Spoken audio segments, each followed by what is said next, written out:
पोरगांना सोडून मला मराठी खूप आवडतं, खूप आवडतं. लँग्वेज पण खूप स्वीट आहे. आणि माझी मैत्रिणीची लग्नामध्ये जेव्हा मी गेलेली आणि तिकडं सगळं लोक असं होतं की मराठीमध्ये बोलत होतं आणि मी पण असं उत्तर देत होती. ती काकी असं म्हणत होती, हय तुला बघून तरी वाटत नाही की तुला मराठी येणार आणि तू कसं पटपट मराठी बोलतेस. असं कॉम्प्लिमेंट भेटलं मला. आणि लग्नामध्ये मी गुलाबाची कली बघा त्याच्यामध्ये डान्स केलेली. तर जे जिजू होते ना माझी, आणि तो मला असं आणि माझी फ्रेंड आणि नितीन जिजू, जर तुम्ही हा माझा पॉडकास्ट ऐकतायत तर अंजली माझी आहे, मी तुम्हाला दिलेली. ओके, तिला जरा सोडा बाबा, ती येत पण नाहीये चॅटमध्ये. मी मैत्रिणी तिची. अरे यार जिजू. असं स्पष्ट मराठी मला कधीही येत नव्हते, पण जेव्हापासून मी दिवामध्ये आली 2009 पासून मी मराठी ऐकून शिकली आहे. लाईक ते काय बोलत आहे, ते कसे बोलतात आहे. आणि माझ्या घरी कधी तुम्ही या घरी आणि माझ्या भावाला ऐका बाबा, तो पूर्ण स्पष्टपणे मराठी बोलतो, असं फटातेदार एकदम फाट.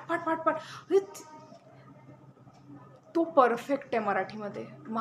मी तर जाऊ द्या मला असं साईडमध्ये, तो ह्याचा मराठी काय बोलतो माझा भाऊ मराठी. माझा बाळा शिशुका कधी यायचं घरी माझं आणि ऐकायचं त्याच्या मराठी. ओके ठीक आहे, तुला प्राऊड फील होईल की कोणीतरी आहे त्याला मराठी आहे पूर्ण स्पष्टपणे शुद्ध मराठी असं. ओके, सरप्राईज पण आहे तुझ्यासाठी.